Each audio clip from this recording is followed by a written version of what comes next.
আসসালামু আলাইকুম। আজকে আমি কেওড়া দিয়ে, নারকেল চিনি দিয়ে মিষ্টি আচার, রসুন বোম্বাই মরিচ দিয়ে জাল আচার বানাবো। এখন আমি পরিষ্কারভাবে ধুয়ে সিদ্ধ করে নেব। সিদ্ধ করে দিয়ে ফেলাই দেবো, খোলা হালাই দেবো। হালকা একটু সিদ্ধ দিলে এই যে সিদ্ধ করা আমার হয়ে গেছে, সুন্দর ফেটে গেছে সব। এখন আমি চালনি দিয়ে গাঁটটা বের করে নেব। এখন আমি এইভাবে সব বিচি ফেলে দেব।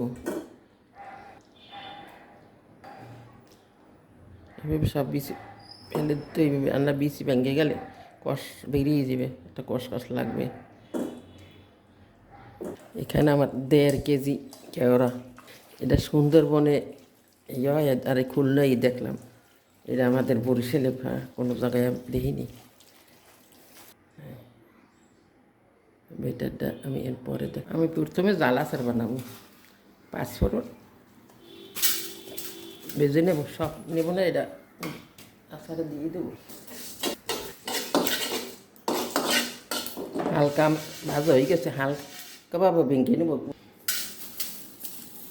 সাদা সরিষা দিয়ে দেবো আমি, এটাও একটু ভেজে নেব। এটাও ভাজা হয়ে গেছে, সুন্দর একটা ফ্লেভার। এটাও আমি ভেঙে দেবো। প্রথমে আমি রসুনের আচারটা বানিয়ে নেব। বিসমিল্লাহির রহমানির রহিম। প্রায় 250 গ্রামের মতন সরিষার তেল দিছি। এটা হালকা গরম হয়েছে, এখন আমি দিয়ে দেবো পাঁচফোড়ন। পাঁচফোড়নটা আমি একটু ভেজে নেব। দিলে তেজপাতা। পাঁচফোড়ন আমার হালকা ভাজা হয়ে গেছে, সুন্দর একটা ফ্লেভার। দিয়ে দেবো রসুন। এ জায়গায় আমার 300 গ্রাম রসুন। দিয়ে দেবো বোম্বাই মরিচ, 4 পেস্ট বোম্বাই মরিচ, গ্রানালা বোম্বাই মরিচ।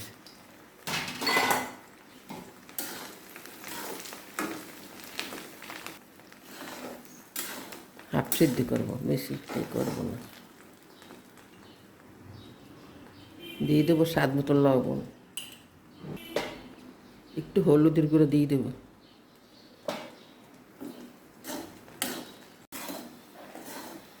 রসুন বোম্বাই মরিচের এত সুন্দর একটা ফ্লেভার, বলার মতো না। এটা আমার এখন আমি দিয়ে দেবো। আর বেটারটা আমি এখানে 1 কাপের একটু কম দিলাম।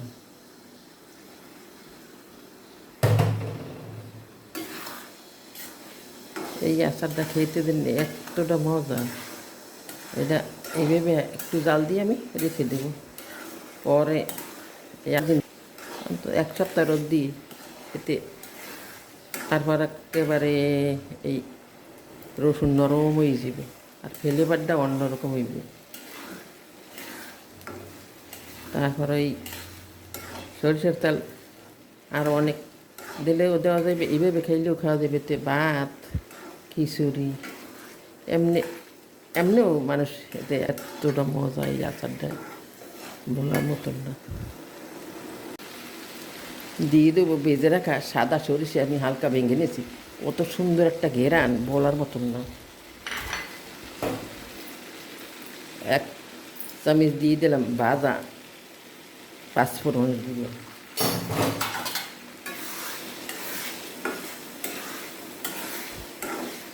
বলে বুঝানো যাইবে না, নাক তো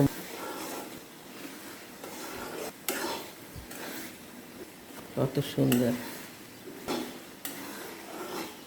বানানো হয়ে গেছে আমার কেওড়া দিয়ে টক জাল, রসুনের টক জাল আচার। এখন আমি তুলে নেব। এখন আমি বানিয়ে নেব কেওড়া দিয়ে নারকেলের আচার, মিষ্টি আচার। এখানে সরিষার তেল দিলাম আমি 2 টেবিল চামচ। আমি এই দারচিনি কয়েক টুকরা ধুয়ে নিছি, কয়েক টুকরা দারচিনি। লং দিয়ে দেবো আমি এই 5টা। কয়েকটা ছোট এলাচ থেতে করে নিছি, আর তেজপাতা। এই মশলাটাকে আমি প্রথম ভেজে নেব।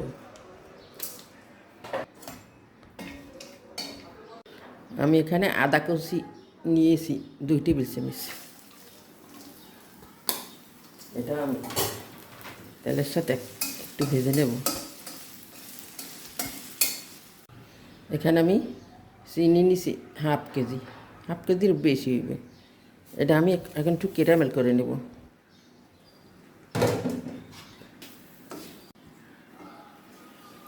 হালকা লাল লাল হয়ে গেছে, আমি এর বেশি করবো না। এখন দিয়ে দেবো নারকেল করা 1টার মতন,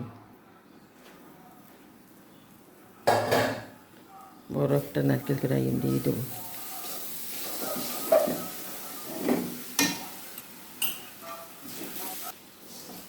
সুন্দর একটা ফ্লেভার, নারকেল আদা, কত সুন্দর একটা ফ্লেভার।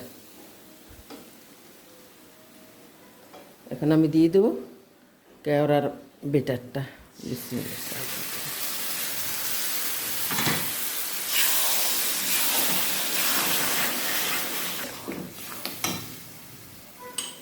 স্বাদ মতো লবণ, হালকা একটু মরিচের গুঁড়ো দেবো। আমি একসাথে এখন জাল করে নেব। আচার বানাইয়ে কেউ এটা হলে দস্তার করো, দস্তার করাইতে রাখবে না, হলে দস্তার দিন একটা আছে না, কল আছে না, উঠতে দিতে লাগবে আচার। সাথে সাথে স্টিলের ভান্ডে বা অন্য কোনো ভান্ডে ঢেলে রাখবে। এখন দিয়ে দেবো আমি পাঁচফোড়ন গুঁড়া ভাজিয়ে রাখছি, হালকা ভাঙ্গি দিয়েছি এর গুঁড়ো। এটা আমি রোদ দেবো, 2-3টে রোদ দিয়ে কাছের জারে রেখে দেবো। মাঝে মাঝে বাইর করে রোদ দিতে হইবে, ফ্রিজে নলমারও রাখবো। এইভাবেই নরম রাখবো। এটার আমি করবো না, এটা এইভাবেই খাইবে। এই গেছে আমার নারকেল কেওড়া দিয়ে নারকেলের আচার। ভিডিও ভালো লাগলে লাইক কমেন্ট শেয়ার দিয়ে আমার পাশে থেকেও দিয়ে বানিয়ে আমি এখন তুলে নেব, পরে দেখা পরে। বানানো হয়ে গেল আমার 2 ফদি আচার, কেওড়া বোম্বাই মরিচ দিয়ে রসুনের আচার, আর নারিকেল মিষ্টি দিয়ে মশলা দিয়ে হয়েছে যে মিষ্টি আচার। এই আচারটাও আমার ওইভাবে বেটার বানাই আমি এই 5-6টা রোদ দিয়ে আমি এইভাবে কেটে নিছি। 1 বছর সংরক্ষণ করে রাখা যাইবে। এই আচারটা আমার ইটালিতে যাইবে। আমি একা হাতে সব কিছু যায় জোগাড় হইতে, এডিট করা, ভিডিও সারা দেন, যত সব আমার একা হাতে, আমার কোনো সাহায্যকারী নাই। সব পাহাড় আগে আমি একাই। ভালো থাকি সবাই।